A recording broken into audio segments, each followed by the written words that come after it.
At this point, I'm sure you've seen plenty of comparisons from 343's new Halo title to the holy scripture that is Titanfall 2. Subscribe. Said comparisons pretty much exclusively stem from this funny little device right here. Company chief, meet me at the plinth up ahead.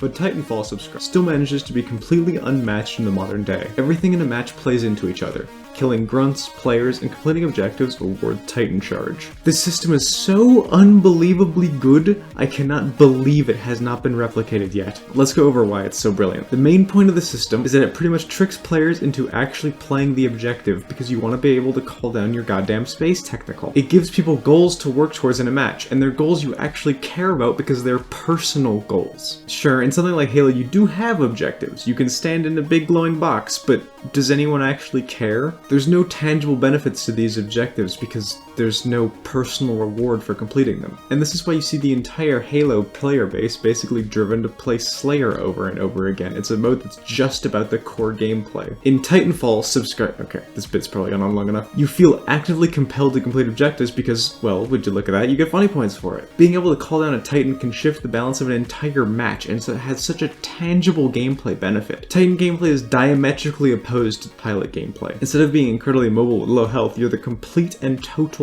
opposite. This shift helps reinforce how different the two sides of the game truly feel, and Halo has, to be completely frank, never come close to being this in-depth. Ever. Sorry, that's a lie. That's not fair. Halo actually did fix this problem in one of its titles a few years ago, but albeit a little bit lazy and less exciting. Ordnance in Halo 4 did, to a much less exciting extent, fix the problem I've been talking about. Play well in a match and you can call down a reward that gives you a tangible benefit in that match. It got cut from future entries because it promoted snowballing, and also because the Halo fanbase is about as whiny as it gets. If you're not reselling Halo 3, I'm going to burn down 343 offices. If Ordnance was actually fleshed out and making progress to it was a lot more clear and as obvious as getting Titan charges, I think it would have been received a whole lot better. Then again, this is the Halo community we're talking about, so who knows. Is Halo Infinite Titanfall 3 subscribed because it has a grappling hook?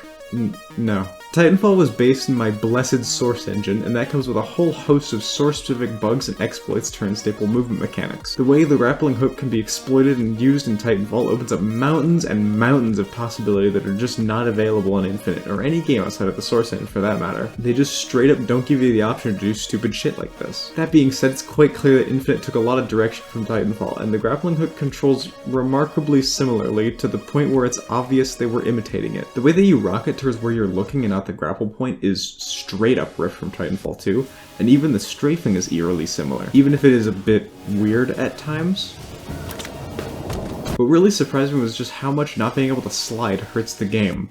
It's so vital for Titanfall 2's pacing, and you don't even notice it until it's gone. Losing all your momentum in Infinite instantaneously because you were so dastardly as to hit the ground feels terrible. Halo does have a significantly different appeal than Titanfall, admittedly. Where Titanfall is about movement, momentum in more ways than one, and having fun, Halo is a lot more about map control, map knowledge, and DM skill. Halo's sandbox isn't wide or vast enough to keep me engaged for more than like 3 matches. Obviously, I don't get to speak for everyone, but as far as I'm concerned, Infinite is still miles and miles away from being even remotely as in-depth, engaging, or as fun as Titanfall 2. Please press the like button.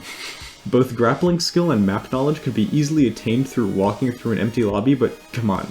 Do you want to know where stuff spawns, or do you want to learn how to do this? This is just the multiplayer side of things though. Obviously, I'm not quite done with it, but the campaign has actually made really good use of the grappling hook. It's not strictly a movement tool, but it's also a utility tool to get a hold of items and weapons. This feels great, and the ability to on the fly switch from flying with it to grabbing stuff is super fun and adds a lot. Oh, and they added AWOL.